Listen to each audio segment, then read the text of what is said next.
quickly, please. Everybody will join us in a moment of silence. Thank you.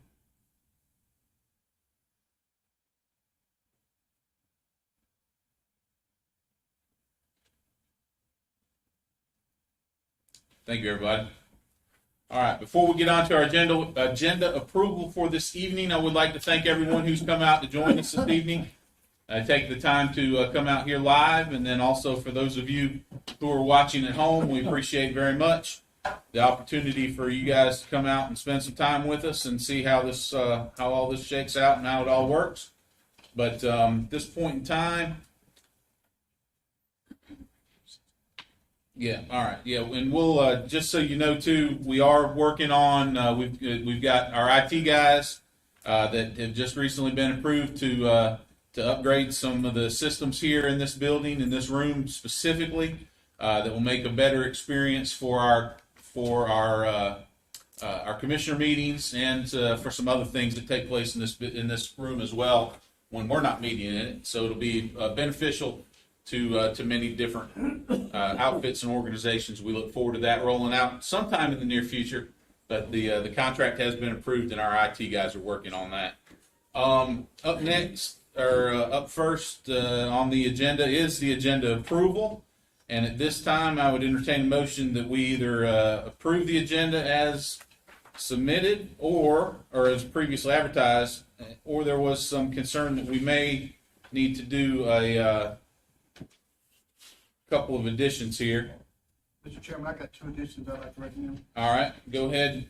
First, there'll be 9E and 9F. 9E is the school-based needs-based capital fund disbursement, and 9F will be county-owned surplus property review. So we're going to do 9E as a capital fund disbursement. Yes, sir. And F will be surplus property discussion. Yes, sir.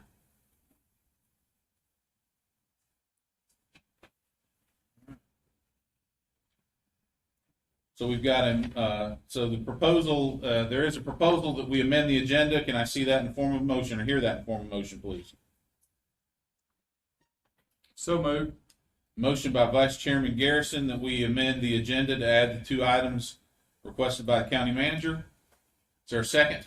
Second. Second by Commissioner Hensley. Any discussion? Hearing none, we'll move to a vote. All in favor? All right, the agenda stands amended.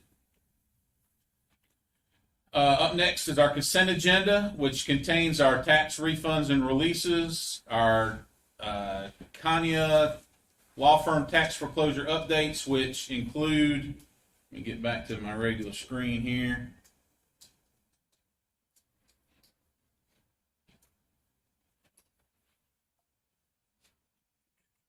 Still learning this Apple computer, guys. Sorry.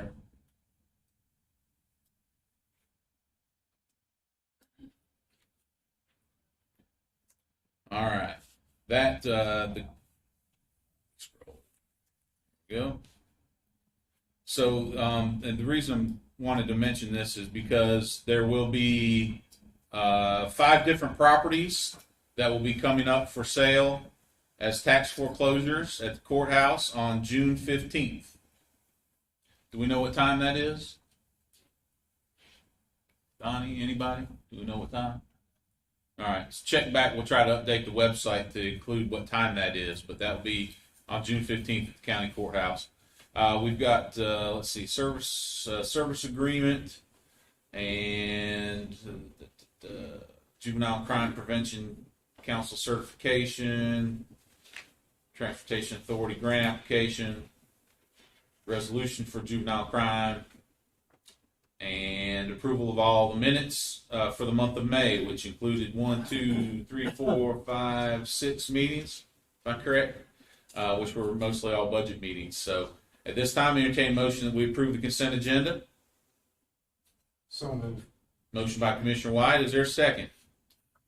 Second. Second by Commissioner Hensley. Any discussion? Yeah, I got a question here on, Okay. and it's probably just a typo, but on page 7, it's got the Madison County address is 5707 Walnut Drive. That's not right. I'm not sure what you're referring to, Commissioner. Yeah, I apologize. Yeah. Oh, on the Everview, Page, service agreement. yeah, This is the bulk mailing contract for the tax department. yeah. And then also on page 12, it's got the client address as Clinton, North Carolina. Okay. I mean, I don't know if that needs to be changed or. Well, it does. So It does. at this point, in discussion, I'm going to recommend that Donnie, the appropriate thing to do would be to rescind the motion and make new motion that consent agenda be approved with this topic being removed. I think you could, if you're fine with those modifications, you could approve the contract with the correct addresses being included in the agreement. Okay.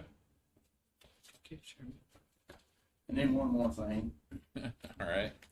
On page 46, on Daniel's, grant, and this one may not matter either, but it asks for the organization name, and it says Madison County Transportation Authority, and then it asks how many employees this organization has, and it's 300. Does that need to be changed to like Madison County Government instead of the Transportation Authority because it's giving 300 employees for the organization? I'm looking at. I don't see Daniel here. Is he here? Okay. Yes, Bob. Sure, I can check and make the correction if necessary. There's other places where it lists the Transportation Authority on that as well, so. I think the reason for that is that there's different contracts with different authorities, some having more than 300, some having less than 300. And I think that number's probably your county government. Yeah, right. I've seen that number put in there. Because underneath that line, it does say how many employees he has, it does say 16, that's correct. Yeah, For the transit department. yeah.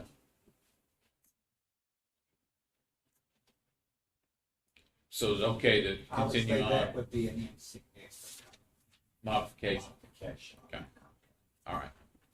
So, trusting that the county manager will follow up on both of these, the two separate contracts that you have questions about, Jeremy. All right. So the motion on the floor to approve the consent agenda, if I recall, was Commissioner White, and then second by Commissioner Hensley, with those corrections being carried out by the county manager. Any additional discussion? Mr. Chairman, that auction is at 11 o'clock. So the auction, the tax auction is 11 o'clock. Very good, thank you, Mr. County Manager. All right, hearing no additional discussion, we'll move to a vote. All in favor of approving the consent agenda as amended? Okay. Good deal. Up next is our public comment. And I've got nobody signed up for public comment tonight. So we will move on. Public comment, the regular public comment portion will open and close with nobody speaking since no one signed up. Up next is Bear River Lodge Community Association Director Joy Coelho. Coelho, sorry. Good evening, gentlemen. Apologize for mispronouncing your name, Joy. No worries. Welcome. So, on behalf of the Bear River Lodge Board of Directors in our community, I'm very happy and excited and grateful that you allowed us to put forward this resolution. To be a little more familiar with who we are, I'm sure you know where Bear River Lodge is. We're about 300 acres. We have the beautiful laurel, big laurel running through us. And we are in the middle of vying for certification with the National Federation of Wildlife Federation, and also the North Carolina Wildlife Federation to become a certified preserve. And so there are none in the county of Madison. And we have been working on this. I've spearheaded it since the beginning of April. We were registered on April 20th. And This proclamation or this particular resolution is to take care of our smallest residents, which are our pollinators. Because even though they're small, they're very significant in everything that we do. So I wasn't sure of the protocol here, if we're going to read the proclamation or the resolution, or we're just going to put it into the notes where people can see it online. You can read it if you'd like. Sure. Okay. It's, well, short enough. I'll try to get it in there. No good. No worries. Okay, this resolution is designating the Native Pollinator Habitat Awareness Month. There's a lot of whereases, so stay with me here.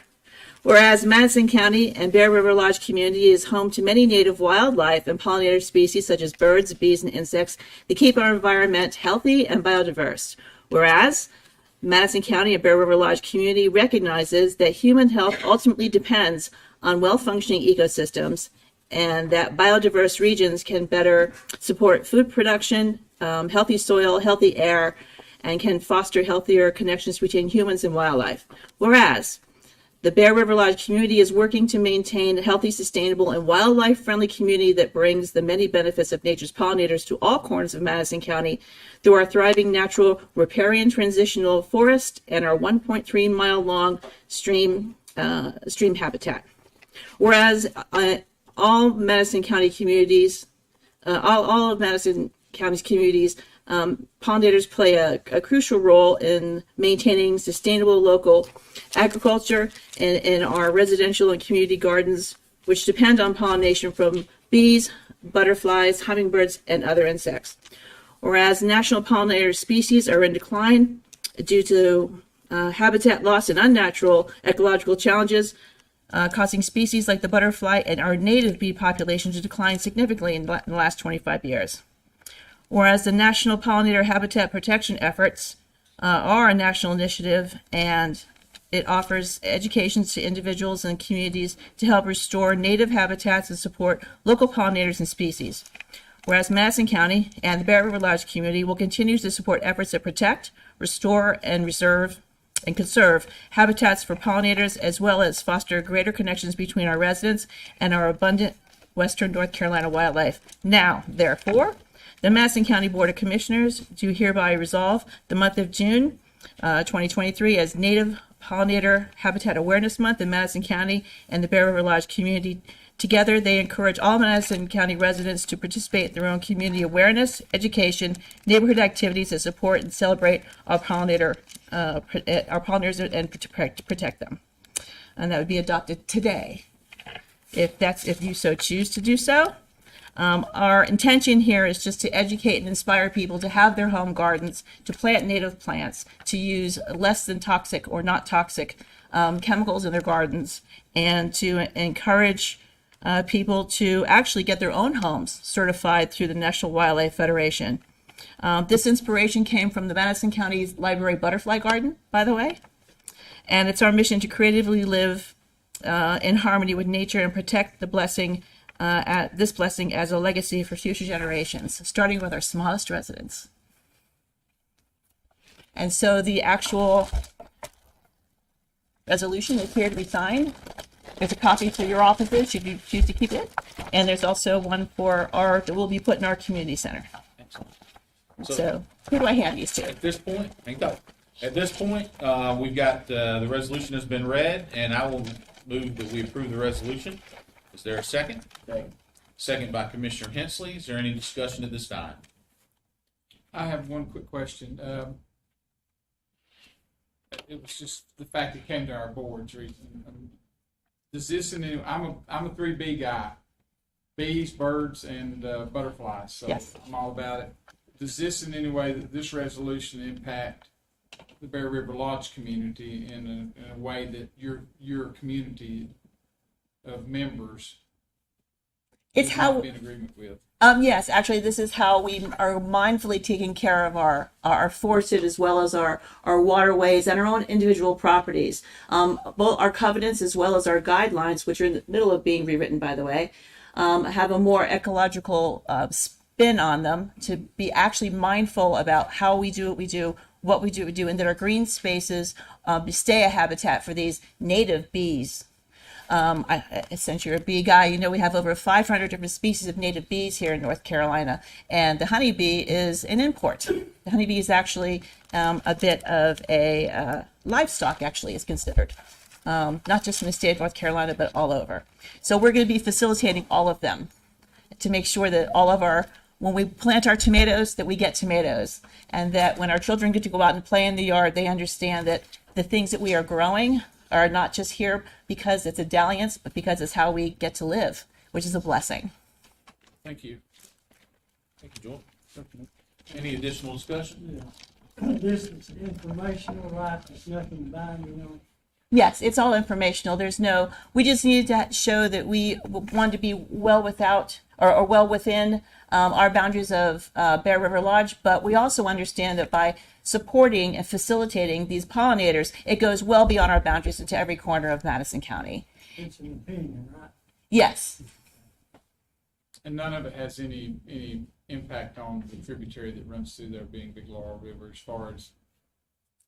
In a good way, it does. Right. Yes, because we maintain our properties as well as our community spaces as if it's national forest. Again, any additional discussion? Hearing none, move to a vote at this time. All in favor? Any opposed? It's unanimous. If you want to bring them over, we'll sign for you. So. Thank you.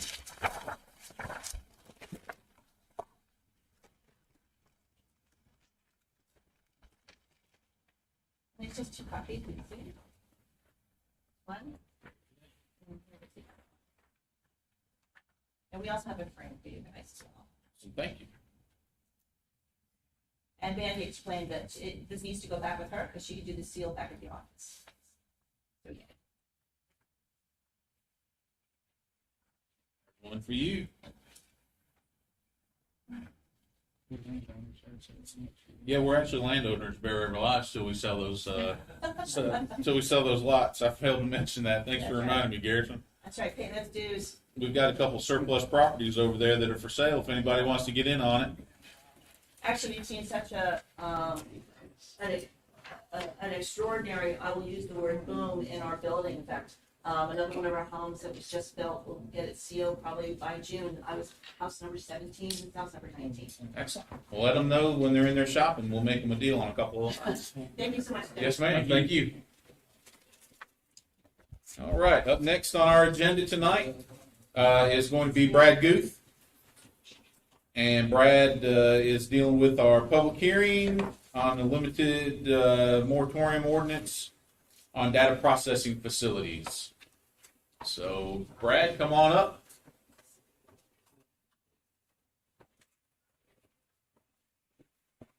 Thank you, Chairman Wechtel and Board of Commissioners. You all have in your packets information on the considering adopting a 12-month moratorium on data processing facilities. And data processing facilities are just a fancy way to talk about crypto mining facilities, but it also includes bigger data centers like Apple or Google or Facebook would put in terms of server farms. Those are all kind of grouped together in zoning, and we don't have anything in our current land use ordinance to deal with data processing centers. So we'd like to have an opportunity to study that issue and establish some standards and perhaps have a special use for data processing facilities in our ordinance. So you have a copy of the proposed moratorium that gives us a year to develop those guidelines, much like the other 2 moratoriums that we've had recently for special event facilities and biomass facilities. This will give us an opportunity to get our zoning ordinance in compliance with the possibility of data processing. Okay. Any questions? Well, we've got public comment up next, and then we'll have discussion after that. Okay, sounds good. So we don't have anyone signed up for public comment on this topic. However, as is standard with when we have a public hearing, we do open the floor up if there was anyone that would like to speak to the topic, but did not have the opportunity to sign up. If you're someone that would like to do that, please stand up at this time. Seeing and hearing none, I will entertain a motion that the public comment portion be closed. So moved. Motion by Commissioner White. Is there a second? Second by Commissioner Hensley. So the public comment is closed at this time. And now we will open it up for additional discussion with oh yeah, I guess we do, yeah. Is there, good, thank you. All in favor? All right, public comment now is officially closed. Sorry, got a little ahead of myself. And now for discussion with Brad. So, did anyone have any questions? I don't have any questions of, has anybody come to the county? No, we have not had any inquiries about or requests for information or anything regarding data processing facilities. So it's It's been in the news, as you've seen, and Buncombe County just recently did a moratorium for their zoning ordinance, and of course Cherokee County's probably wishing that they had done a moratorium, because that's where we're getting all the negative feedback from, because there is a facility there that essentially makes a lot of noise all the time, and so that's where the issue has come up in the mountains, and so that's why we want to study it and get it addressed. And will this be joint committee of the planning board? If that's the way that the board sees it to happen, that would be fine.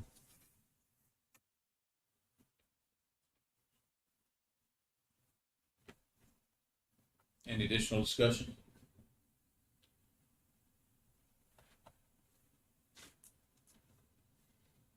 All right.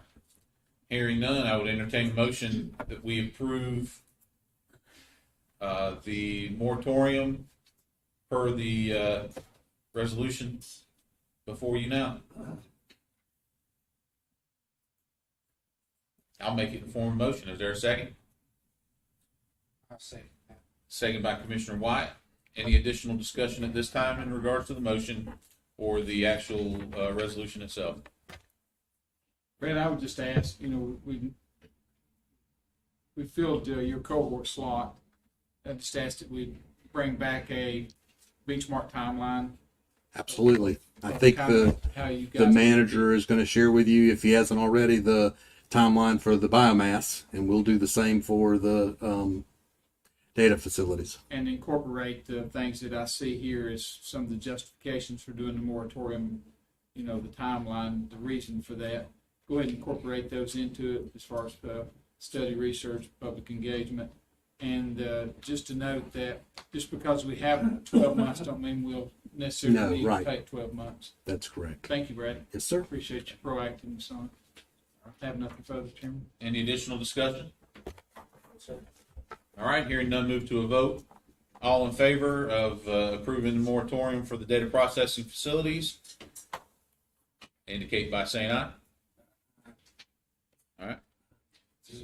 Any opposed?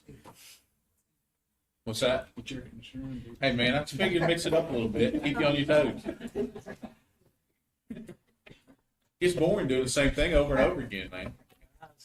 You don't have to raise your hand. It's all right. So that was unanimous, by the way. There were nobody opposed to that. So the moratorium has passed, Thank you. Thank you, Brad. and we're good to go for Brad tonight. Thank you, brother.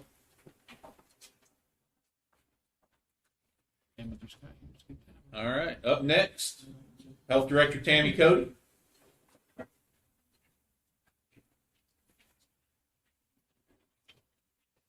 How are you, Tammy? I'm well. I hope you are. Yes, ma'am. Thank you. So, Talk to us about opioid settlement. yes, sir, if I may, finished up a document that I would like to give you just this afternoon. I apologize, it wasn't prepared before that.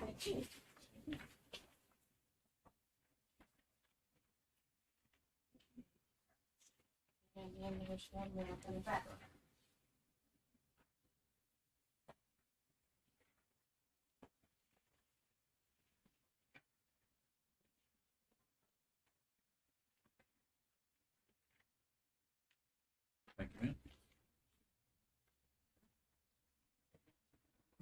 give a copy to Matthew, please?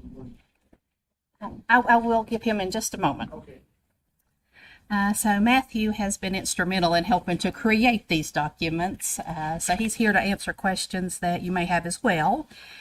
So as you know, on May 31st, we held a community engagement session to review the options for the opioid settlement money. Had quite a few from the community, we think 30-some residents that were there. And so I come before you tonight to once again look at the two tracks that you have to choose from. We've received roughly $180,000 of wave one. That's going to be about $1.5 million over the next 18 years. Wave two will be coming, and that's going to be about $1.2 million for Madison County and can also be banked in an interest accruing fund. So what I'm going to ask of you tonight is to consider voting on Track A or Track B. Then I would ask that you consider voting to allow the county manager, with work of his team, which does highly consist of working with Matthew and several of us, to in IT, to possibly put together a community survey, which is something I just passed out to you. This survey was one from Granville Vance that they had used, and the community survey looks at the strategies from either A or B. The one they used was from A, and there are strategies that's outlined. We could get this posted online, I understand, pretty quickly, and take comments from our community members and bring that back to you in the month of July. You will choose an option of A or B, then you will choose the strategies. So using this survey would give you the opportunity to see what the community thought about those strategies, and then you would need to identify the strategy and how much money that you would want to allocate toward each strategy. As well as that set date for each of those strategies. Yes, so you would, if you chose strategy A and you're going to put $20,000 over the next 12 months, so there would be a time frame for that. So looking at the survey that you have in front of you and looking at your option A and option B, are there any questions that I or Matthew could answer for you tonight? Tammy, this survey, does it have questions for option Track A and Track B? We can put them together for Track B if you would like that. Now, second question is, would it be acceptable for us to go ahead and pick the track tonight to ensure that this survey reflects that track? Yes, sir. If you chose, for example, if you chose Track A tonight, that would be a vote that you would choose, and you can go to Track B at any point that you choose to do so. And my request would be that you allow the county manager to move forward with the community survey, looking at what the community thinks on those strategies that are in Track A. And again, those are kind of generic, so the community may have thoughts on what subtitles or subheadings we put under those. And if you don't like it, then next month we can certainly give you the opportunity to discuss and vote back and go to Track B. And it's the cafeteria. Should we pick Track A, we can pick and choose the different categories that are pre-designated. That is correct. So if you chose Track A tonight and allowed the county manager to move forward, and they chose to look at naloxone distribution, is what the community said, then the commissioners would agree to do that or disagree to do that. Then you would decide how much money you wanted to put toward Narcan distribution and over what period of time. But you would not necessarily take all the bullets under Track A unless you chose to do that. Can we do choose Track A, can we move support first responders to Track A, or does it have to stay in Track B? It has to stay in Track B, but you can switch over to Track B next month, the following month, at any point that you want to. And there's no limit on the opportunity or the times that we survey the public to see how they think we're doing. And over 18 years, I imagine there's going to be changes in the direction that you had. Okay. I just know as a first responder, I mean, I've fought it for many, many years now, and anything that we can give to support our first responders out in the field, whether it's training or whatever, is very vital. And I've seen our guys save a lot, but I've also seen a lot of people in those situations abuse this situations a lot too.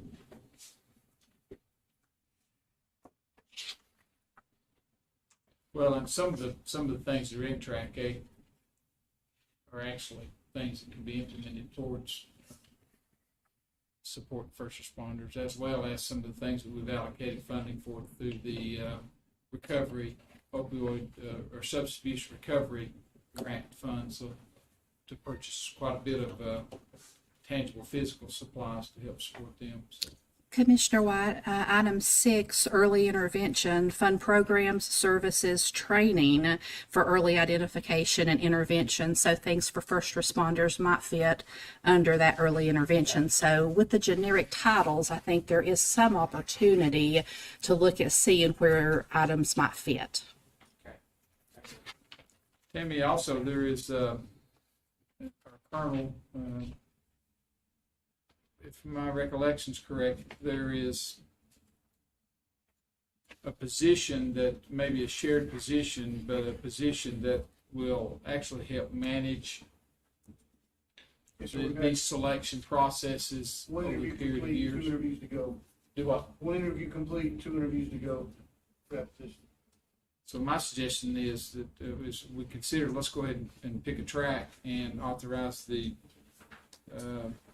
survey, but knowing that we're getting ready to hire somebody that's going to be able to provide significant support for Tammy and Matthew and for the county manager's office to bring us back recommendations for our board.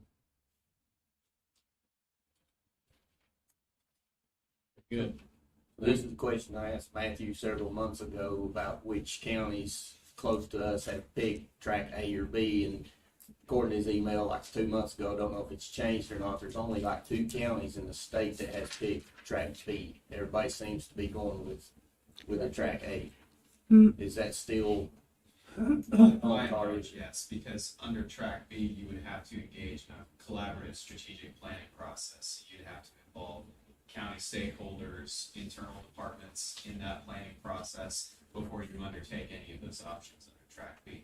However, I would also say that while we do have early intervention programs, for example, under Track A, certain programs like the DARE program that is well known throughout the community, that would have to be undertaken under Track B. So these options that we do have under Track A, they're not necessarily foolproof. We may have to pivot toward Track B depending on what the state DOJ advises us that we need to do. But things like drug court, which is currently implemented, would be a Track A. Or certain services offered. So if you're Correct. trying to put opioid settlement funds toward prosecutorial services with drug court, that would have to be put on Right. option B. Right. But as far as the services that drug court provides to Treatment and recovery, yes, sir. Those are covered. So my personal opinion of studying the 2 tracks, A is a little more basic to start out, and hopefully once we get this full-time person in there with a lot of time and energy to work with the community partners, then I think it'll make it easier to transition to some of the more complex components involved with Track B. I'm not against any of them. I just think that's, and has been viewed across the state as the easier spot to start with. Tammy, I know you've been real faithful about, this has been going for a year and a half or so, we've been real faithful about keeping our board apprised of these processes and the tracks, and you've been an advocate that Track A could be 1 or 2 or 5 or 6 years, but this is an 18-year process. So at any point we achieve those objectives in Track A, then we migrate to Track B to do the follow-up. Absolutely. And my thought would be that's what will occur, and probably before the year's over, there may be an interest in going ahead and moving on to Track B. So if you pick track A and say we're gonna spend $50,000 on track A, do we have to spend that $50,000 before we can switch over to track B, or can we just? There is a reporting process. I'm gonna let Matthew speak to that, but if you said you're gonna spend $50,000 and you only spent 45 of it, that is a part that Ross and Matthew have to report I out. believe, without consulting the association's OSTAT team, that you could amend the spending authorization report that you submit to DOJ. So that is a possibility, I will say, but don't hold me to that. And the time limit, it can be 2 months, 3 months, a year, or whatever. Yeah, 1 year, 2 years, however long you think is necessary to reassess each of these strategies. So you could vote on A tonight and come back next month and something drastic happened and you decide that you want to move to track B and we will head in that direction.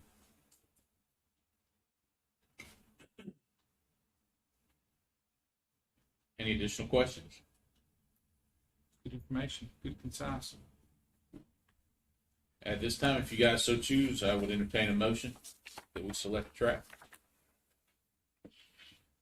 Chairman Weckel, I'd make a motion, or I move that we select track A and that we authorize the county manager to work with Matthew and Tammy and his staff to develop the survey for the community and implement it. So we have a motion by Vice Chairman Garrison. Is there a second? Second. Second by Commissioner Wyatt. Any additional discussion? Hearing none, we'll move to a vote. All in favor? All right. We have selected a track. Thank you. All right. Thank you. Okay, I think I'm going to speak with you next about our fee schedule. So at the health department, we have a responsibility to evaluate our fees on an annual basis, and that is something that we do. So to make it a little more simple, we're going to break these up into 3 components. So first of all, we're going to start with talking about the fees that we have in our clinic. Clinic fees are billed by CPT codes. And so a couple of years ago, we looked at every supply that was needed for each procedure, as well as the time that the staff spend on the procedures. And we look at what Blue Cross Blue Shield will reimburse us, Medicaid, Medicare, what it costs us to provide the service. And you have a column for our current fee and the new proposed fee. For clinic services, in the lab, we take the cost and we add 10%. We have a minimum of $10. In the pharmacy, that's 15%. And for office visits, that's 20% of the cost. Items in red on the spreadsheet in front of you are being removed, that they've been consolidated, or there was a lot of things with the COVID pandemic that had emergency CPT codes and different things. So those are no longer needed. So are those codes just obsolete, or are we just not doing them? They're obsolete. Okay. So this was taken in front of the Board of Health at their last meeting and was approved. Some of these, as you'll notice, went up. Some of them went down by a small percentage. We absolutely don't want to be billing for less than what any of the insurance companies will reimburse us for, because we're leaving money on the table when we do that. And I'm happy to answer any questions. I feel really confident about the process we have in place for our clinic fee schedule.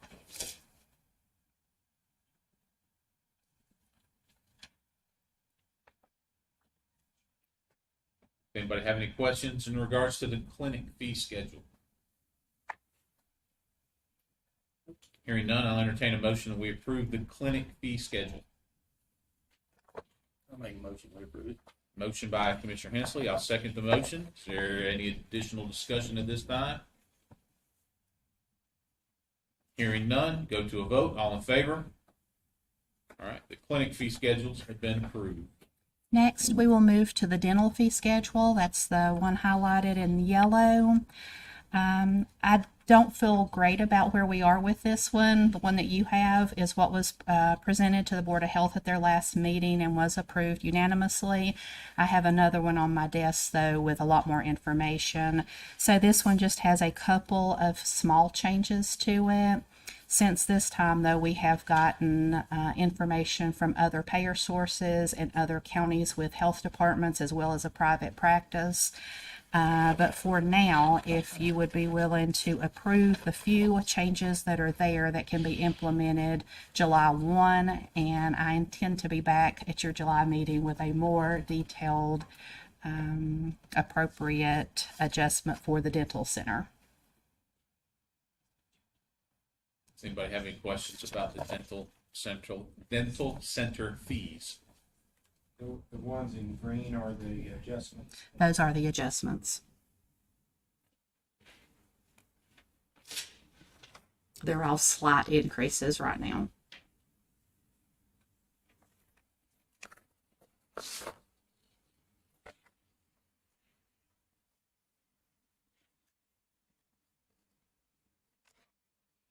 Any other questions? Hearing none, I entertain a motion that we approve the dental center fees as proposed. So moved. Motion by Commissioner White. Is there a second? Second by Commissioner Hensley. Any additional discussion at this time? Hearing none, move to a vote. All in favor? The dental center fees have been approved. Thank you. And finally, the environmental health fees. This one is always a little more challenging because environmental health, they don't work on CPT codes, so you're not always comparing apples to apples with that department. So as previously, we did collect the fees charged by neighboring counties. So you have a column of the proposed fee, the old fee, and 3 neighboring counties what they charge. We've added a lot of fees, and the reason that we've added many of these fees is before we had simplified our fee schedule, but we've had a lot of economic growth and a lot of development, and so these more unique things are becoming more routine for us, and so we have broken that out so we will have a fee schedule to follow that didn't really exist before. Sometimes this is a little difficult, so we do have graphs on the following pages after the recommendations just to look and see where we compare with the fees that are charged by our neighboring counties. And this is for sewers, this is for wells, this is for food and lodging, any of the fees that are charged in the environmental health department, and the graphs represent those. And I'm assuming if they're blank on the chart, Tammy, that the other, like for example, Toe River or Haywood County or Buncombe County either doesn't charge or they didn't respond to your questions. These are actually what they publish and give, so Okay. they are fitting things in there. So where before we were doing that too for some of the unique things, we were making it fit I got you. where it didn't actually have a dedicated home. So we have done that now. And just to let the people know that's here and online, that these fees compared to other counties are, they're either less or the same. It's not that we're charging more than other counties. And also, being on the health board, I've went through this before. One of the questions is they've added a construction authorization column, you'll see that where we didn't have that last year. So what that is if you're interested in a piece of property and you go out, you buy a improvement permit, so they go out and see if it perks. Well, a lot of times it won't perk and they don't buy it, or if it does perk, they change their mind, don't buy the piece of property, whatever. If they do buy the piece of property, then they have to come and get a construction permit, which was $380. So now they've changed that and put if you've already got the improvement permit and you come back to get a construction, they just charge you $220. So it's actually saving money for the person that's buying the permit. for the applicant. But yeah, we put a lot of time into doing this, and I thank the environmental health staff for their help. Savannah was a huge help in getting this going for us. Isn't it true too that, Tammy, that you've actually added some categories such as indoor spas that weren't there before, and you really didn't have a category to assess the billing for it? Absolutely. We were putting it maybe under pools, and so it's broken up with this development that we've seen. There's now a need to, we didn't have that many spas before. Now we have a few more, and more will probably come, so we are preparing for that. And again, we are not the highest on anything through here, but at the same point in time, we need to be charging an appropriate amount and evaluating this.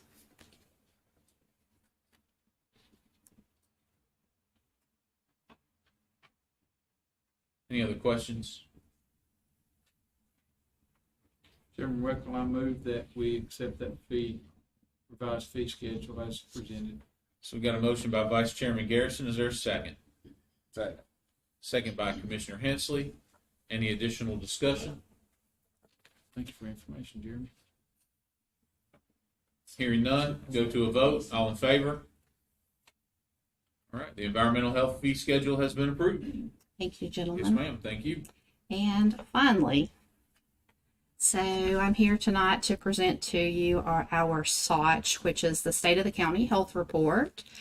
And we have a quick video that was put together for the county, and Jamie's going to play that for us.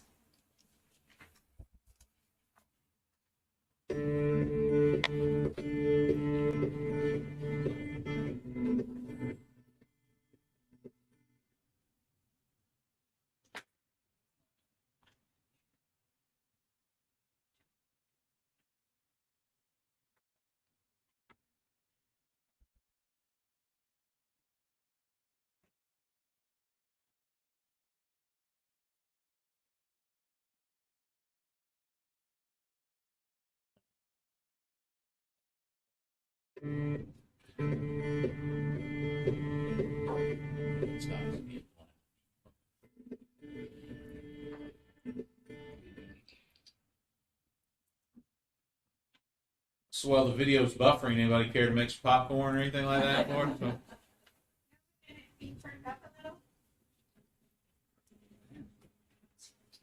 We'll do our best. Limited technology right now.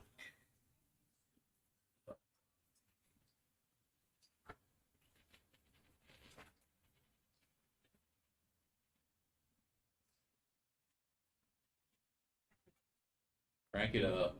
See what it can do.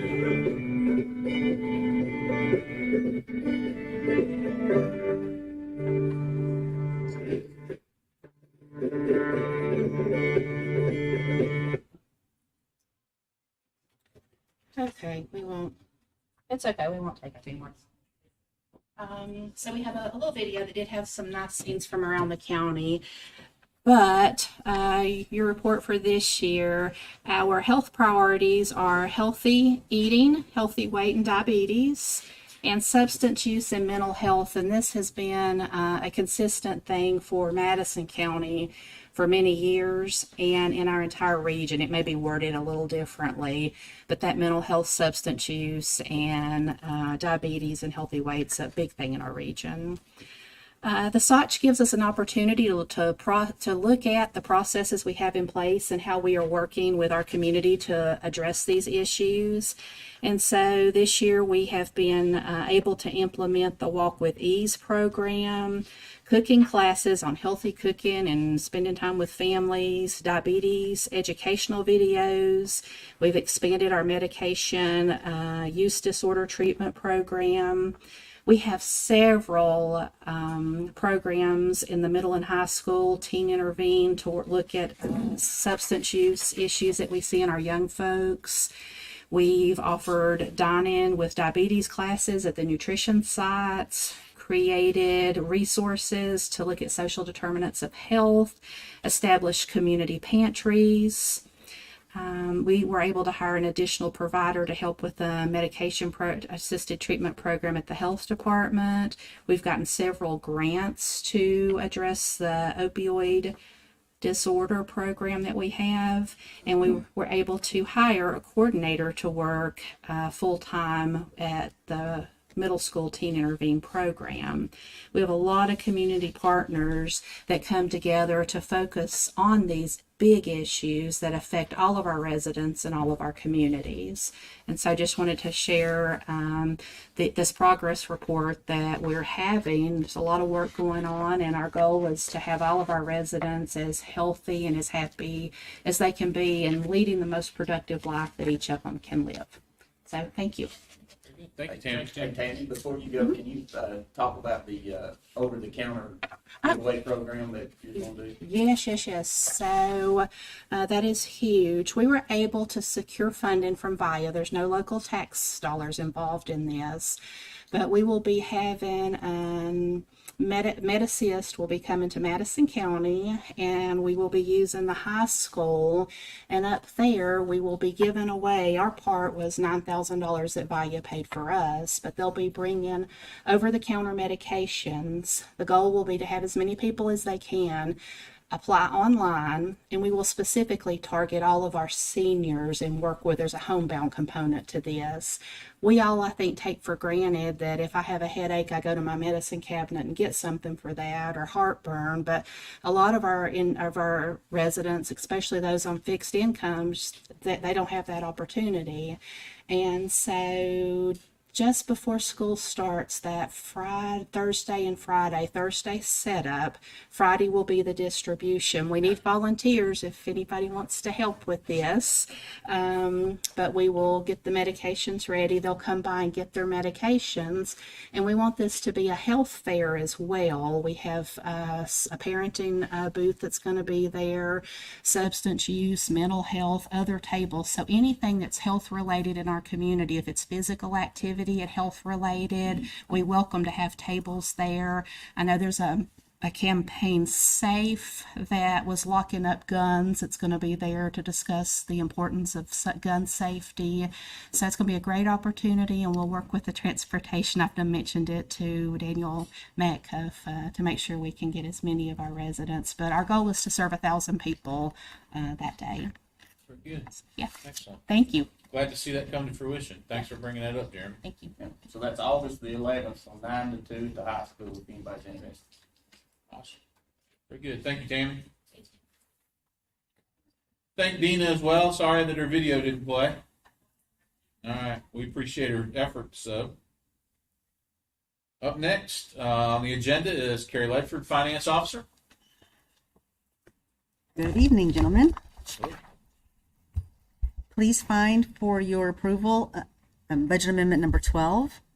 To begin, please note that there is a space science grant received by your library in the amount of $4,300, as well as donations to the library in the total amount of $6,451.86.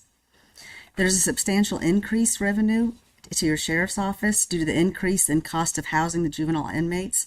To offset a portion of this, you'll see that an increase to that department's salary line is to pay down the county's liability of the comp and holiday time to our employees. Please see a decrease in the animal shelter salary line to use lapse salaries to cover employee training in that department. C2, there's an additional funds to the 911 salary line. This amount will help cover the employee payouts that department has seen in the last few months. This amendment records the Dogwood Trust WAVE grant funds approved at the May 9th regular meeting. Also approved that your May 9th meeting was the distribution of funds for the school system for the needs-based lottery fund. Here too is the recording of additional revenue generated by the quarter-cent sales tax in the amount of $40,987.46. These funds will be distributed to the Board of Education pending your approval. We had to pull a little bit from contingency, right? Putting some in. Putting some in. Yes, Sorry. sir. Very Yes, good. sir. Excellent. And Even some, better. I'd like to say that some of that 30,000 of it was the money that we pay for the drug court coordinator that we were able to use the opioid block grant this year instead. So that 30,000 went back into the county funds. Fantastic. Thank you, Carrie. Carrie, just a couple of quick questions. The capital improvement for animal control. That was money we are we put in to pay for the painting of kennels and that sort of thing. We had put it initially in next year's budget, but we had this additional fund, so we were getting it done this year to save on next year's budget. So that 42,000, that was money we originally budgeted for next year. That's all correct. It wasn't That's correct. various different things for them. Yes. Basically rehabbing the facility, cleaning up, getting everything up to standards. And there was a capital improvement expenditure for solid waste. Is that scale? That capital equipment, it's new trailers, new recycling trailers. Okay. Yeah. Thank you. Sure. Any additional questions? Hearing none, I entertain a motion that we approve budget amendment number 12. So moved. Motion by Vice Chairman Garrison. Is there a second? Second by Commissioner Wyatt. Any additional discussion? Hearing none, go to a vote. All in favor? Thank you, gentlemen. Next, you'll see May's financial reports. Right now, we are 91.6% into FY23. On the second page, you'll see that for our general fund, we've received 85.8% of our revenues, and our expenses are at 72.55%.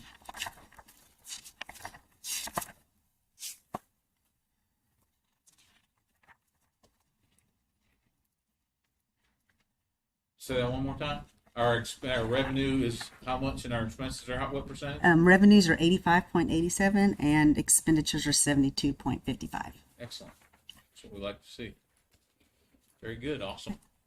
Thank you, Carrie. Thank you, Thanks, gentlemen. Carrie. Thanks to all our directors that helped make that happen as well. All right. Let's see. Up next is me. So, switched over on my screens here.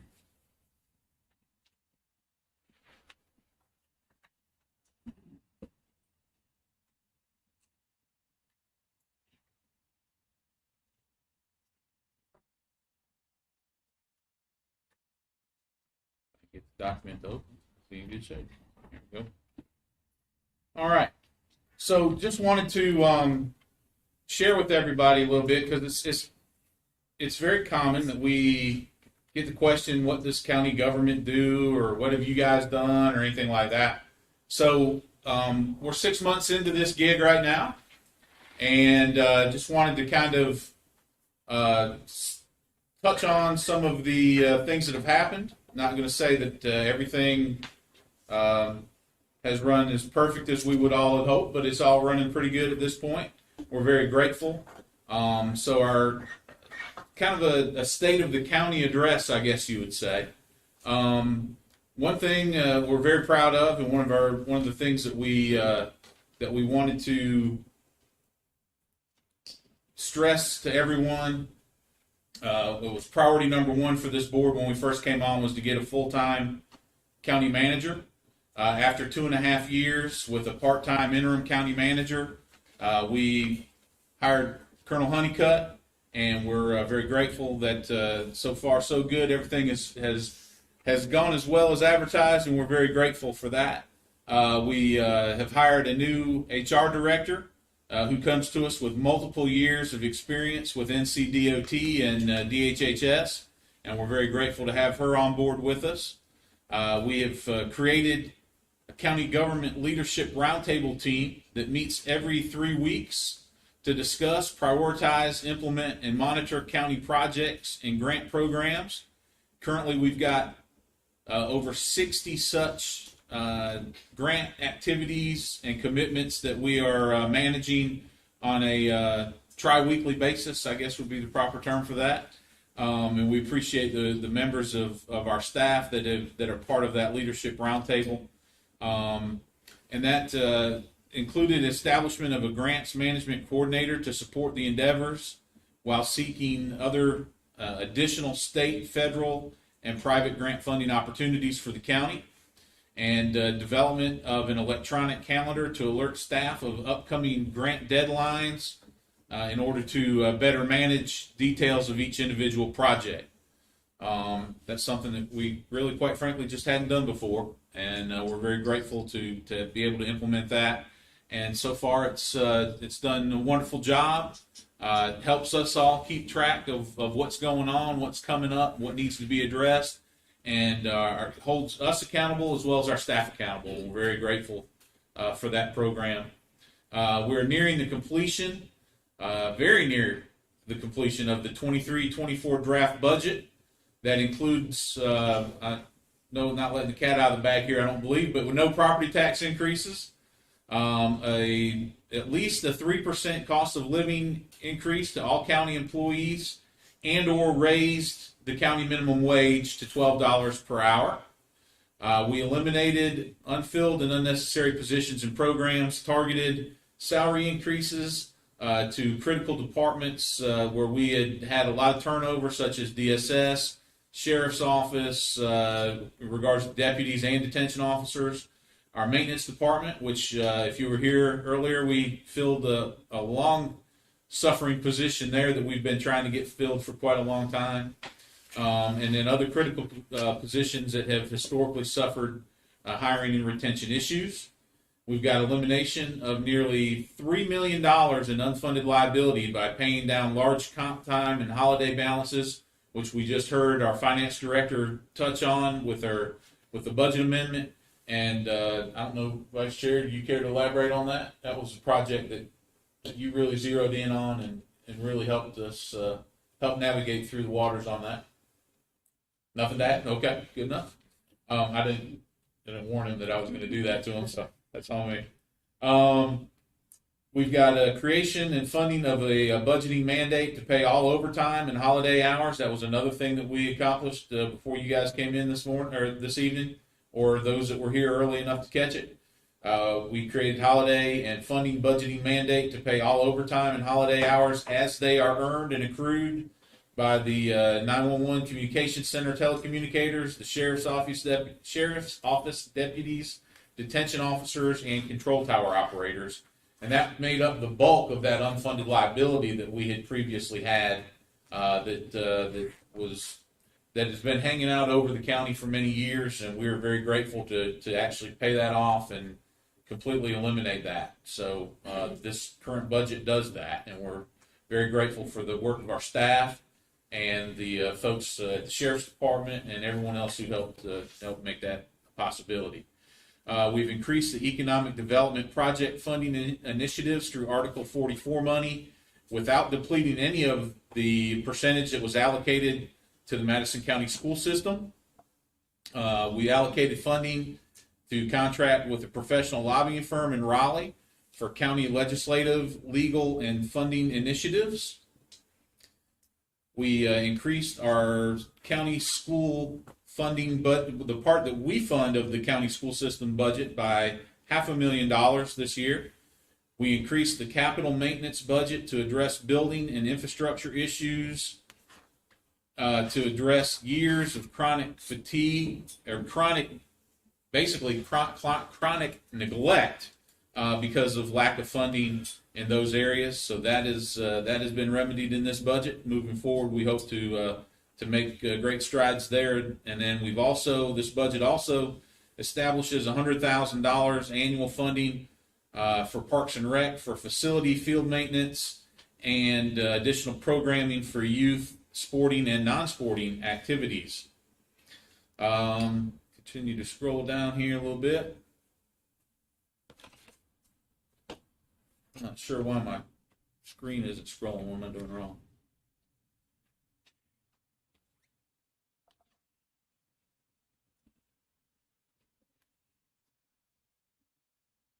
There we go. We'll do it that way. All right. So we have back up so I can see it. We have directed the county manager to work with Parks and Rec director and the Parks and Rec board and youth league sports team leaders to develop a short-term sporting facility needs punch list and to develop long-term strategic plan involving the county's Parks and Rec program and activities. And we provided some emergency funding for much-needed building and field improvements to chronically neglected recreational facilities for this coming year. Actually, this current year as well as coming year. We've hired a new director at E911 And we, as you witnessed this evening, we've hired several new telecommunicators to fill all the positions that were vacated. We've got recently hired a new animal shelter manager and animal control officer, and we restructured the shelter staff. And for the first time in the shelter's history, the county has a certified veterinarian technical assistant on staff, and the shelter is expanding the public hours to include Saturday walk-in hours and rollout of a web-based appointment scheduling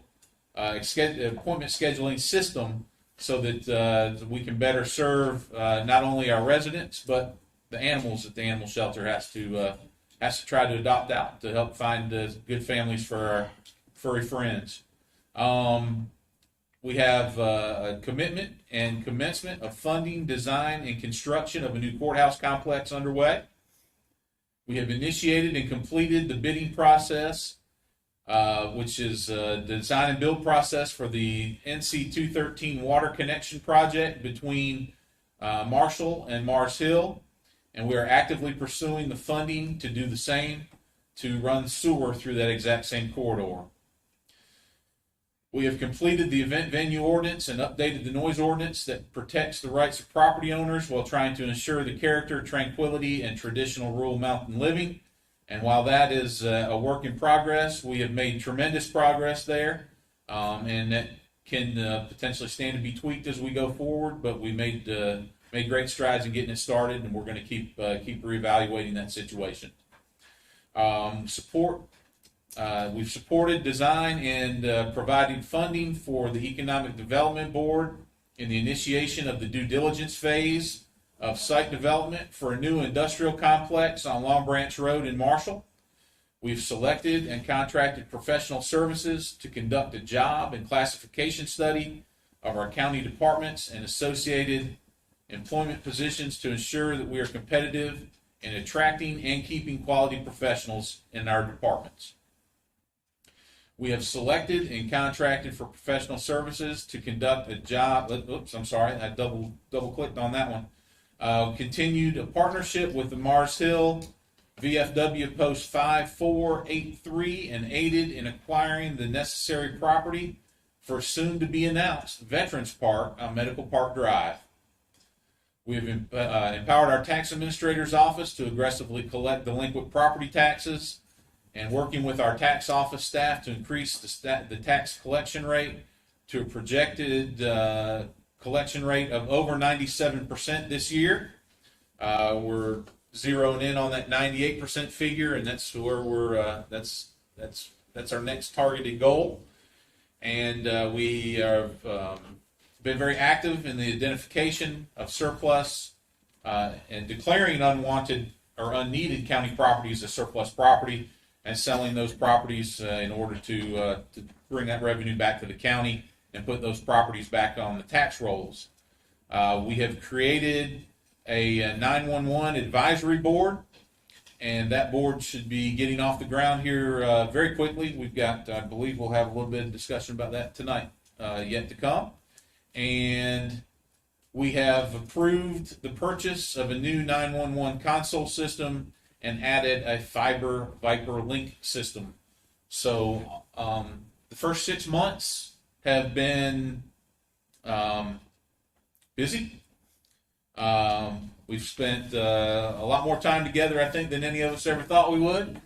But it hopefully has been to the benefit of the county, and we appreciate you guys and everyone at home, the voters of this county, for giving us the opportunity to take this on. We appreciate it very much. It's an honor that we do not take lightly, and we're doing our best to try to do the best things that we can for our county. And the old adage is how do you eat an elephant? You eat it one bite at a time, and that's what we're trying to do. So we've got an elephant in front of us, no pun intended, for the Republicans in the room. But we've undertaken the biting process. So that being said, does anybody have anything else they would like to add? Any of the other board members up here, anything you'd like to add in regards to the things that have been accomplished so far? I'll say we've made some mistakes along the way. Be the first to admit it. Yes, sir. No, We have, and I think it's important for everybody in this county to realize when we talk about a leadership team, we've got a good leadership team. And, you know, Carrie and Mandy and Matthew, Jamie, Mr. Kent, who we just hired, Colonel, Donnie providing the legal support, Ross and Matt is part of that leadership team that meets every 3 weeks. Our department heads, the staff that work, our budget, and the things that we're part of, we're part-timers. And Matt's all the time using the phrase, you know, in my real job, if it wasn't for the staff that we have and the employees that we have, and a lot of them, if you look around and they're your neighbors. They're your county employees, but they're your neighbors. It's people you see at the grocery store, and it's people that you go to church with, and that you go to ball games and see.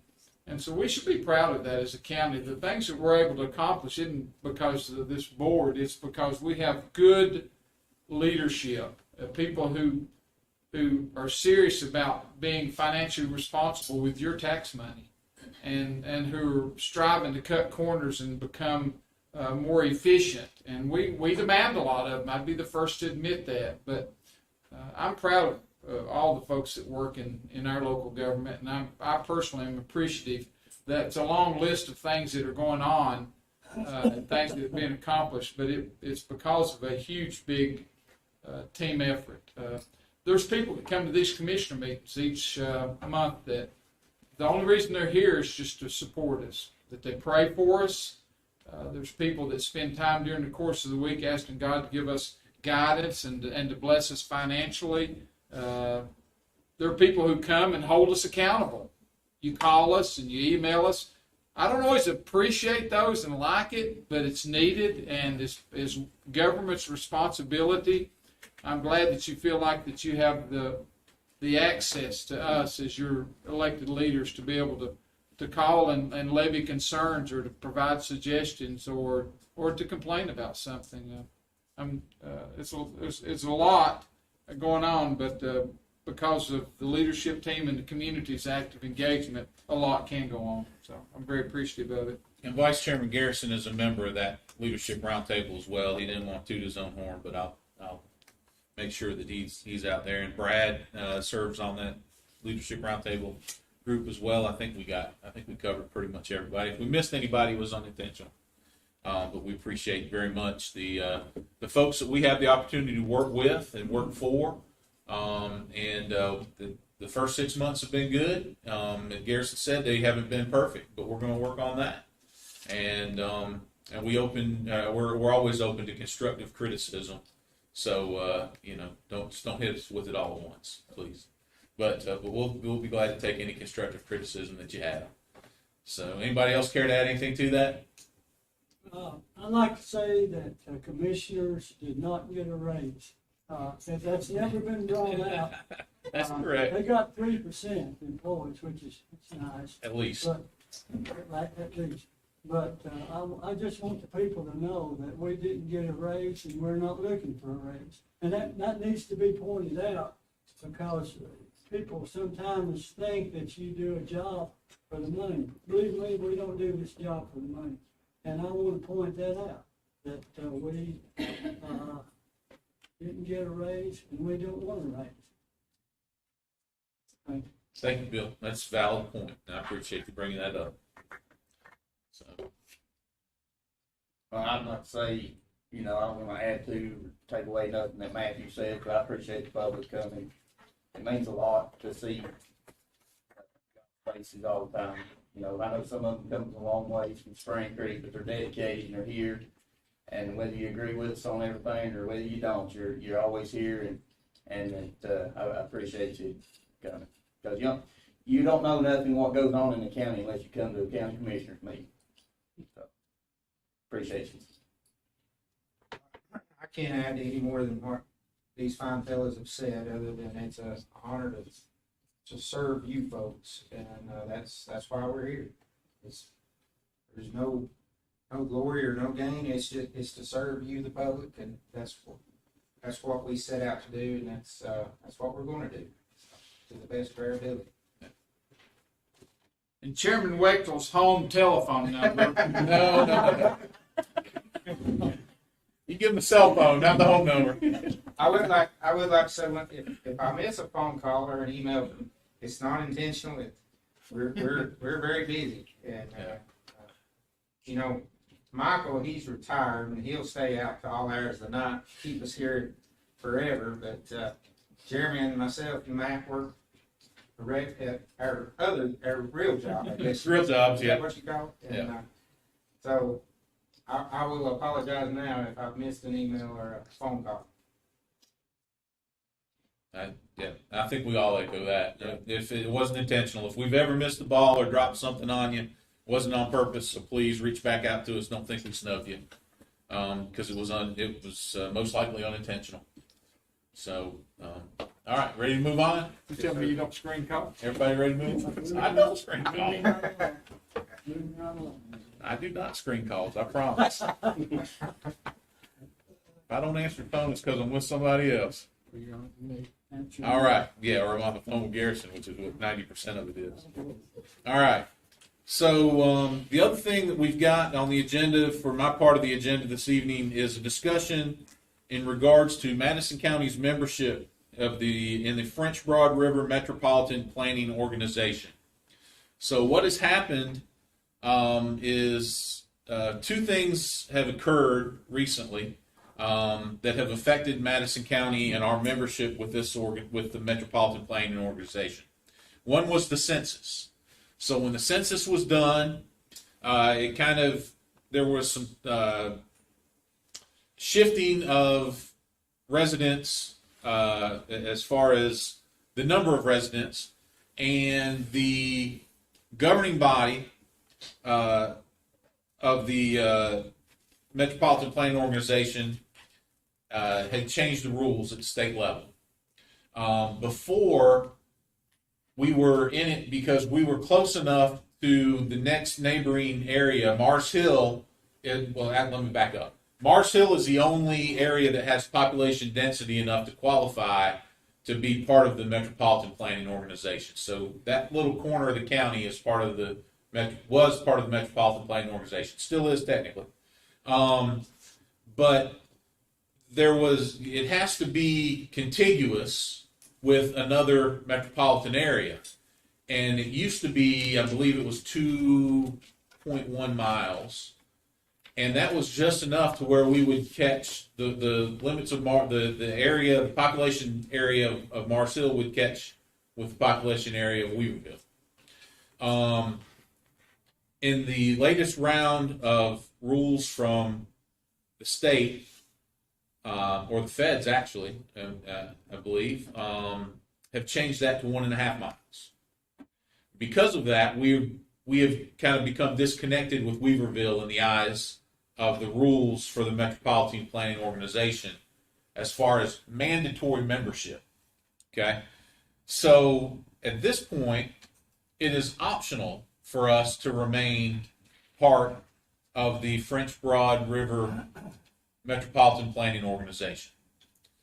Town of Mars Hill and I met with folks from Land of Sky, and we all had a discussion about the pros and cons of remaining in the Metropolitan Planning Organization or whether we would drop out of the Metropolitan Planning Organization. The dues to the county are very minimal, just a few $1,000s a year to be part of the Metropolitan Planning Organization. But even though we have that little sliver that was Mars Hill that got us into it, our vote was still one vote. It counted as a full vote. To me, and to the town of Mars Hill, the town of Mars Hill has sent an email that they have discussed it with the mayor and the board of aldermen, and they would like to stay in the Metropolitan Planning Organization. But they can only do it if Madison County agrees to stay in. If we decide we don't want to stay in the Metropolitan Planning Organization, then Mars Hill has no other option other than to go with what we decide. to me, the biggest factor and the biggest reason that we want to stay, that I feel that we would want to stay into the RPO would be that we would still maintain a seat at the table. And the main part of that is because of all the expansion and construction and everything on I-26. 50% of Madison County's workforce uses I-26 and travels to or through Malfunction Junction at I-240 and I-26 to go to work every day. I think we would be doing a disservice to our citizens if we didn't at least keep an interest in what was going on with I-26 and maintain the opportunity to have a vote on any of the I-26 projects that continue to come up. Right now, everyone has experienced the bridge widening that's going on over Reams Creek near New Stock Road. That is a bridge that was already scheduled to be replaced, and that was to bring it up. That was one of the reasons why we still have future I-26 instead of I-26, is because the bridges weren't up to interstate standards. That project was already underway. They have adapted that plan to take into consideration making that bridge wide enough for the expansion of I-26 as it goes from Weaver Boulevard to Broadway, which will be the next phase of the project. It's going to be 8 lanes from Weaver Boulevard to Broadway. I-26 will be.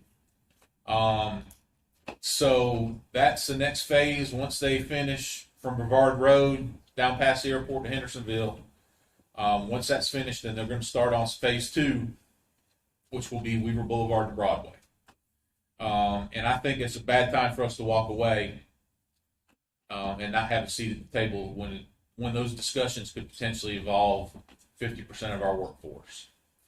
So at this point, with the blessing and request of the town of Mars Hill, I am going to make the proposal that that Madison County votes to remain in the Land of Sky Rural Planning Organization,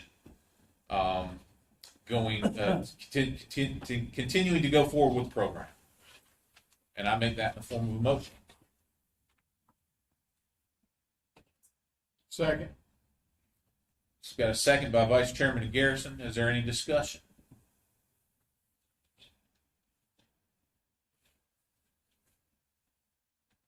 Hearing none? No? Okay. Hearing none, we'll move to a vote. All in favor? All right. The vote is that Madison County remains in the Land of Sky Metropolitan Planning Organization, and we will continue to have a seat at that table. And I appreciate that, and I know the town of Mars Hill appreciates it as well. I will let town manager know that in case he's not watching. So, thank you very much, and that ends my portion of the agenda this evening, and I will now turn the floor over to County Manager Rod Honeycutt. Thank you, Mr. Chairman. Thank Council acknowledge the 3 tasks to update the information of the 2 contracts previously spoken about in the agenda. And the 3rd task is the opioid task survey, get it implemented and report back on the findings and recommended for the different subjects under Group A. Colonel, you got to speak up just a little. I'm old. Acknowledge 2 tasks, updating the contract, and 1 for the reporting back on the survey with the IT department and the opioid use for the 2 tracks. Gentlemen, I got 6 topics tonight. The first one is an update on the biomass energy facility roadmap and way ahead. And if you look at, should be 9A, I believe in your packet, you'll see an 8-month roadmap with milestones and gates throughout that roadmap. Right now, there are 6 members participating in the biomass working group. There's 4 from county employment, and there are 2 citizens at large in that group. Our first meeting will be Thursday at 2 p.m. Throughout this process, we have 4 public information sessions in August, September, December, and January. And at the end of this, we have 3 months that we have built in just in case we get behind or run into a roadblock or something we don't foresee Gentlemen, this is just for your information only and some of your questions. Looks good, Colonel. Gentlemen, the next one is at 9B. It's a right-of-way easement consideration from Ebbs Chapel. Board had previously given French Broad Electric right-of-way down the third base line to put an easement there for power. French Broad needs that easement to be all the way out in left field and hang a 90-degree turn to go across the Laurel River. I'm saying the wrong road. Laurel Valley Road to the property on adjacent to that. So with your blessings, I can enter into, or I can initiate that easement.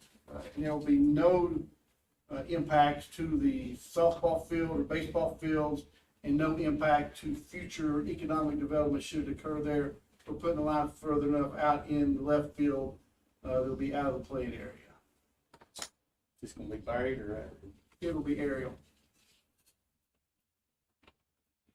No poles in the field of play, I take it. Everything's down out of bounds or foul territory down the left-hand side, So the property's across the road. across the road. Got it all the way at the end of left field, hanging 90 degrees right. Where we're going. But he owns the property behind, directly behind the field. He owns both. And if I'm not mistaken, back in the early 2000s, his property line ran directly through the middle of the ball field. Is that correct? It's, And he gave that property to the county. Pretty sure, right? I can't confirm that right now. I'm pretty sure. I was on the I'll think that that's true, but we're not 100% positive. I was on the F Chapel board when that took place and shored that ball field up. So It's two donated properties, one to the school system and one was to the baseball field. Yeah. And we didn't want to run a line through the middle of it. So we came to agreement, walk the ground and go all the way out in the left field as far as we can and hang it right. And everyone's in agreement. Just need your blessings to enter into easement to initiate that process with French Broad Electric. You need that in form of motion, or is that informal? I think there'll be a form of a motion. At this point, I would entertain a motion that we approve the county manager entered into an easement discussion agreement with the French Broad Electric and the neighboring property owner. Mr. Chairman, I also move. Motion by Commissioner White. Is there a second? Just a Is second or discussion? second. Okay. Is there a second? I'll make a second. I'll do the second. So I will second the motion. Now, discussion. Can we just clarify that motion? Okay. What do you? Was it, are we authorizing him to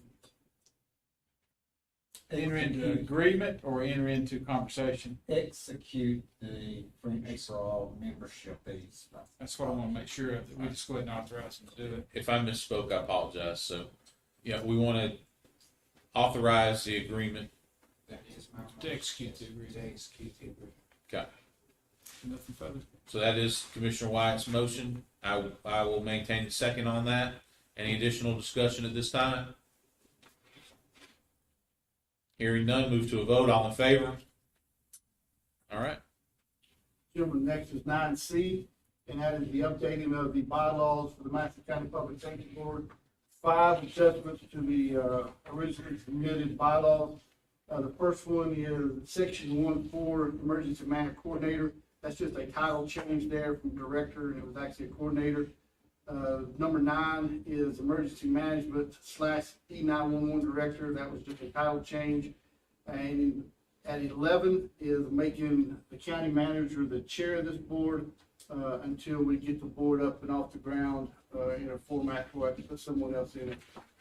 And in Section 3, the county manager serves as the board chair. And in Section 9, the Madison County Firefighters Association president will ensure his or her representation rotates equally between each of the county fire departments on a quarterly basis. That's to make sure we got equal representation. And gentlemen, that board will meet on June the 29th for our first meeting at 1 p.m. in the sheriff's office. So, your questions. The only question I have is, I agree with all that. The only thing I don't agree with is the quarterly basis on the swapping those out. They're only gonna be able to attend one meeting. And we all know that nothing happens in one meeting from start to finish. So I don't know how that's gonna play out if you only get to go to one meeting and vote. I mean, I'd like to see that at least get to go to 2 meetings or maybe a year at a time. But I do know that there's several fire departments throughout the whole county, and it takes 9, 10 Take a years decade to get them all in get there. all in there, but still, I just think that's, one meeting, it's not going to, that's my thought on it. Well, the only thing I would say is this is an advisory board. It's not meant to actually conduct any official business. Is that a right way to explain that? I had to defer to the attorney on that one. Official business versus advisory board, the status of the public safety board is, what category does it fall into? I think it is an advisory board. And it does not preclude any member of the public safety from attending. These members are merely voting members. We'll welcome input at any time, but just to keep it into a small shot group that you can manage, we stopped it at that. But we'll advocate to have everyone attend. Why not have a representative from each fire department? They're welcome to attend. This legal administrative. That would make the board 20 members. 20 members on the board. Okay, I just threw it out. I wanted that tight shot group. 20, that's a shotgun blast. That's no shot. You have too many. I want to reiterate that they're welcome to attend the meeting and they're welcome to have input, but as far as anything from the advisory standpoint, it would come from whoever the designated person is that particular meeting. And jumping on the third page, you see the list of names currently attending the first meeting. Correction, fourth page. I need your permission to adjust the language of the bylaws. The, number 3, the Madison County Firefighter Association, will be represented by Chris Sawyer, the Country Fire Department. Could be the first one. Yep. See the vice president? Huh? Who's the vice president? Now, that's Cody Norton. Can not Cody just be on it the whole time? I mean, it's Madison County Firefighters Association. Well, I'll ask them, we have our meeting August 7th. I can ask them how they want to do it. That'd probably be the best way. Yeah, that'd be good. I mean, ask them how. I just think if you're just gonna go to one meeting.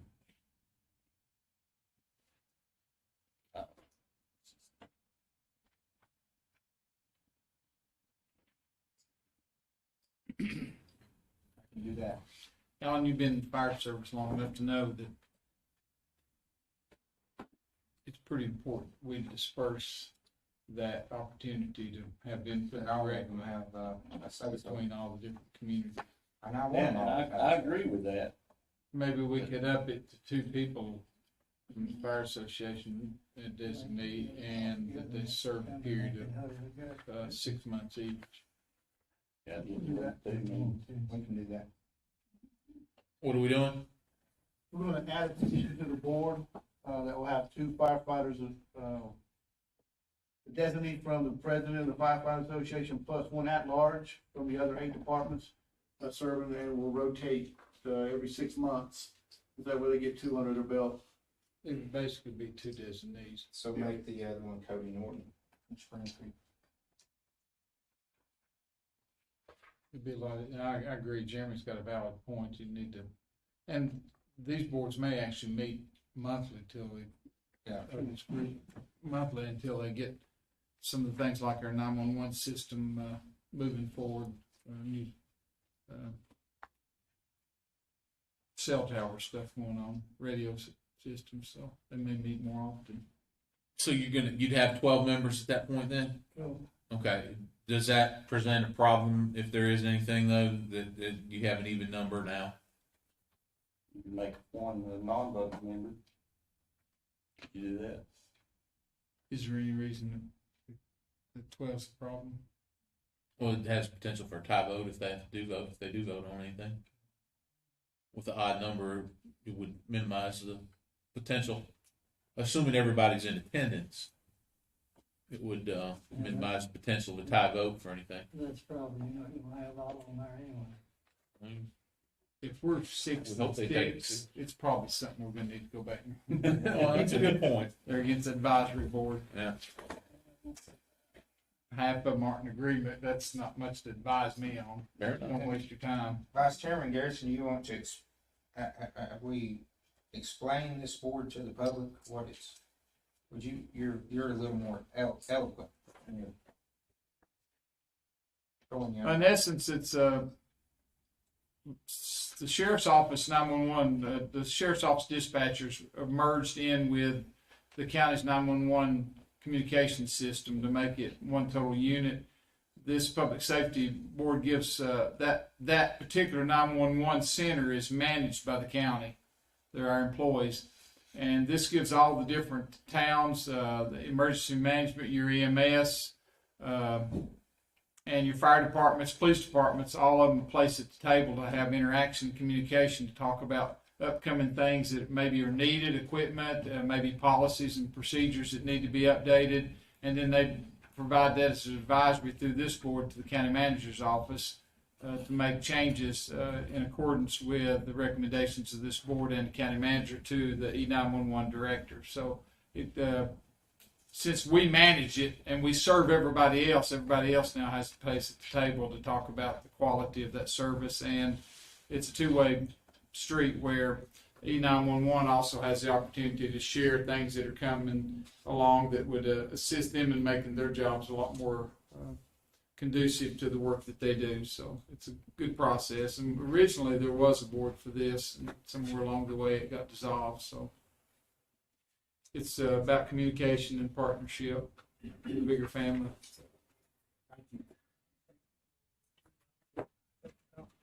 All right. So are you amending your original motion then to include a 12th member?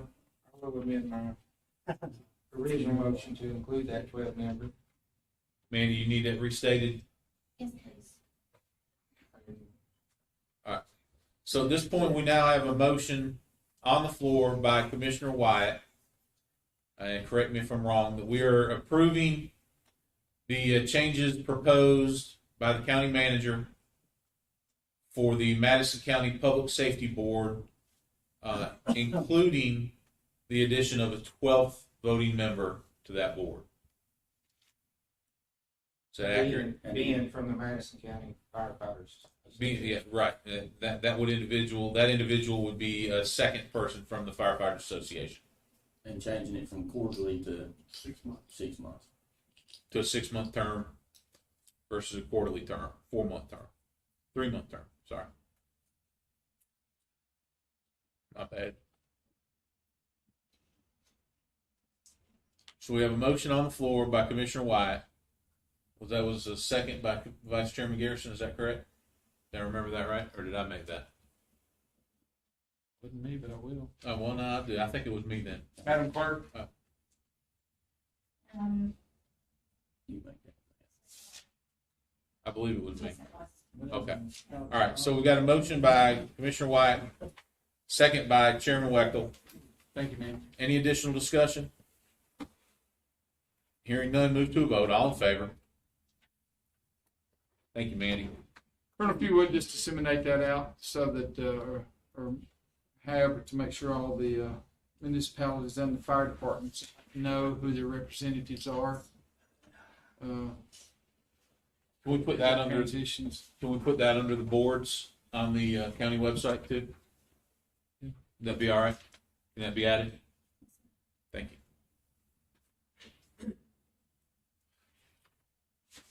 Are you going to transition to 9D?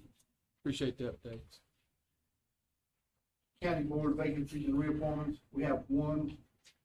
That's to the Nurse and Adult Home Care Community Advisory Committee with one application to fill 3 vacancies. What about the jury commission? That looks like it's first. I'm sorry, jury commission first, Clayton Lewis. Is that person indicated to be willing to continue to serve? Do I know? I've not had a discussion with him, but I've had a discussion with the court system who stated that he's doing a good job. So they would like, I know him and I talked with him today, but not about this specific thing, but I think he'll do fine, and I move that, he be, left on. so reappointing, your motion is to reappoint Clayton Willis to the jury commission? Second. So we got a motion by Commissioner Briggs, second by Commissioner Hensley. Any additional discussion on that appointment? Hearing none, move to a vote. All in favor? All right. And gentlemen, second one is the Nurse and Adult Home Care Community Advisory Committee with one applicant. So vacant, we had 3 vacancies due to resignation. Am I reading that correctly? Yes. Do we know why? I think it stemmed from COVID, from what that board contact with Landis Sky wrote to me.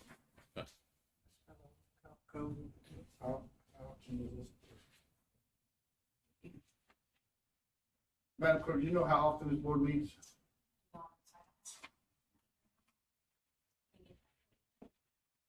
Chairman Rectal, I'm going to recommend that we table this until we get sufficient applicants and iron out the particulars of the resignations. So you had one? We have one, we've got 3 vacancies. Are you making that form of a motion? I do move. I'll second that. So we have a motion by Vice Chairman Garrison, second by Commissioner Wyatt. Any discussion at this time? Why are we not considering one we've got? We not want them? I mean, I don't know. But I think before we do anything, my personal position is just iron out the reason all 3 of them are all of a sudden vacant and not willing to serve. I know 2 of those. It'd be interesting to, That's fine. I think we need some additional clarity from Land and Sky Sure. to determine what actually. Just curious what happened, and then if we can give us opportunity to find additional folks that would serve to fill those additional slots. So, any additional discussion at this time? There's a motion on the floor. Hearing no additional discussion, move to a vote. All in favor? All right, we're tabling those positions until we get a better idea what's going on there. Gentlemen, transition at the 9E is request for the disbursement of $526,278 to the school for the month of June, similar to what was done tonight.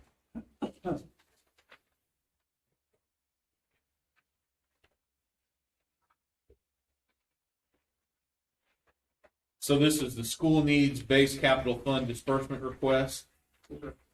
And the request amount is, so this is a disbursement of grant funds they have already received, just for everybody that's keeping score at home.